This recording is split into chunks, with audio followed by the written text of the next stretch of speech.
ونصلي ونسلم على رسوله الكريم أما بعد فأعوذ بالله من الشيطان الرجيم بسم الله الرحمن الرحيم إن الله وملائكته يصلون على النبي يا أيها الذين آمنوا صلوا عليه وسلموا تسليما صلى الله على سيدنا محمد وآله وأصحابه وسلم সবাই একটু দরুদ শরীফ পড়বেন ঈদে মেরাজুন নবীর মুবারক মাহফিল আল্লাহুম্মা মাওলানা মুহাম্মদ وعلى آل سيدنا مولانا محمد اللهم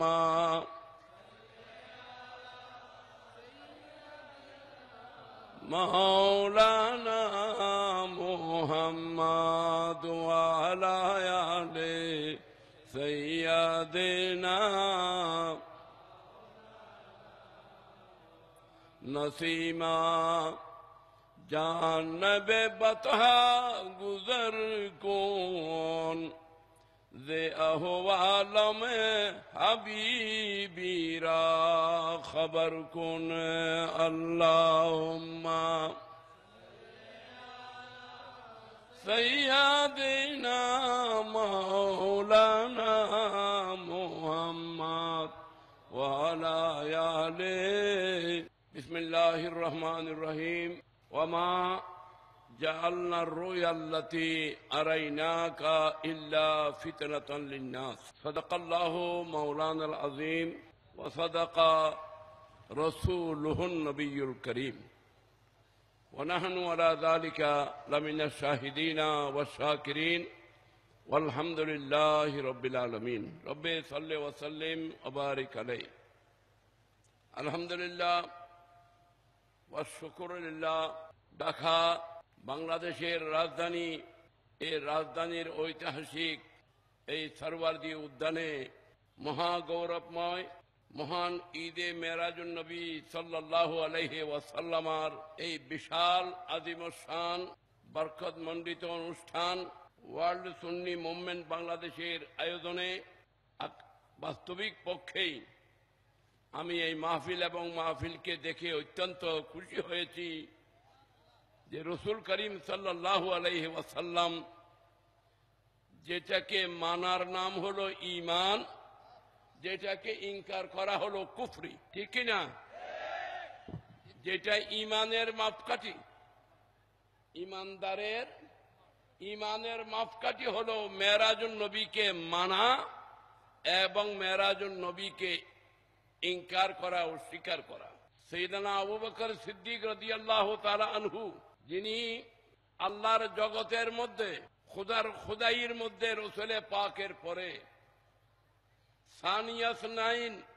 ইয হুমা ফিল গার এখানে অনেক উলামায়ে কেরাম আছেন আমি সবাইকে ইজ্জত ও এহতরামের সাথে শ্রদ্ধা নিবেদন করে আমার কথা শুরু করে দিয়েছি আমি জানি না এত বড় গুরুত্বপূর্ণ অনুষ্ঠানে কয় মিনিট আমার জন্য নির্ধারিত আছে এটা আমার জানা নাই তারপরও আমি নিজের বিবেকের থেকে চিন্তা করলাম যে এখানে শতকানিক বাংলাদেশের উল্লেখযোগ্য উলামায়ে কেরাম উপস্থিত মঞ্চের মধ্যে সেখানে একজনের ভাগে 5 মিনিটের বেশি পড়বে না তা এই সেই হিসাবে আমি কথা অত্যন্ত সংক্ষেপ করে বলার চেষ্টা করতেছি আর বিশেষ করে আমার শ্রদ্ধেয় উস্তাদে মুকাররম যিনি আমার শিক্ষাগুরু হাদিয়ে দ্বীন ও মিল্লাত रहनुमाए शरीयत व तरीक़त हजरत शाह सूफी शेखुल इस्लाम इमाम अहले सुन्नत अल्लामा शाह सैफुर रहमान निजामी शाह क़िबला পীর সাহেব আগ্রাবাদ হিসাবে আমাদের এখানে সবাই চিনেন, মুহাদ্দিস শাহ হুজুর হিসাবে সবাই চিনেন, শাইখুল হাদিস হিসাবে সবাই ছিলেন। আপনারাও যাকে ভালোবেসে, যার খেদমতের প্রতি স্বীকৃতি দেওয়ার জন্য ইদানিং চট্টগ্রামের মুসলিম ইনস্টিটিউট হলে 30 পারা কোরআনুল কারীম তাফসীর লেখে প্রকাশিত হয়েছে। আমি গুনাহগার ও সেই অনুষ্ঠানে একজন ছিলাম। আগামীতেও ইনশাল্লাহ অনেক কিছু সমাজকে আল্লাহ যদি হায়াতে বরকত দেন, অনেক খেদমত আল্লাহ পাক নিচ্ছেন, নিবেন। এমন বড় বুজুর্গ ব্যক্তিত্ব শাহ সুফি হযরতুল আল্লামা হাফেজ কারি সাইফুর রহমান শাহ মাদ্দাজিলহুল আলী তশরিফ ফরমাছেন। ওনার পরামর্শমূলক, দিক নির্দেশনামূলক কথা শোনার প্রয়োজন আমাদের আছে। এবং যিনি এই ওয়ার্ল্ড সুন্নি মুভমেন্টের আকর্ষণীয় ব্যক্তিত্ব ইমাম হায়াত, তার নির্দেশনামূলক কথা শুনেছেন। উলামায়ে কেরাম অনেক গুরুত্বপূর্ণ বলেছেন। আরো কিছু কথা আপনারা শুনবেন। আমি আপনাদের গুরুত্বপূর্ণ সময় নষ্ট হতে দেব না, তো আমি আমার কয়েকটি কথা আপনাদের খেদমতে আরজ করি। ঈদে মেরাজুন নবী সাল্লাল্লাহু আলাইহি ওয়াসাল্লাম, এই রসুল পাকের এই মেরাজুন নবীর মধ্যে মুসলমান এবং ইমানদার রসুল পাকের উম্মতের মেরাজ নিহিত রয়েছে। রসুল পাকের উম্মতের মেরাজ এই মেরাজুন নবীর মধ্যে নিহিত। যারা এই মেরাজুন নবীকে মনে প্রাণে জানে, গ্রহণ করে, কবুল করে, আল্লাহ তাদেরকে দুনিয়াতেও মেরাজ দেবেন, তাদেরকে আখিরাতেও মেরাজ দেবেন। হাজিরিন কিরাম, যাকে আল্লাহ পাক রসুল পাকের পরে মর্যাদা দিয়েছেন, যিনি সারা বিশ্বের মধ্যে সিদ্দিক হিসাবে পরিচিত। এই সিদ্দিক যে লকব, এটা কোনো নামাজের বিনিময়ে আসে নাই, এটা তাহাজ্জুদের বিনিময়ে আসে নাই, হজ ও উমরার বিনিময়ে আসে নাই, খতমে কুরআন আর তাসবিহ তাহলিলের বিনিময়ে আসে নাই। প্রিয় নবী যখন বলেছিলেন, আমাকে আল্লাহ পাক দাওয়াত দিয়েছেন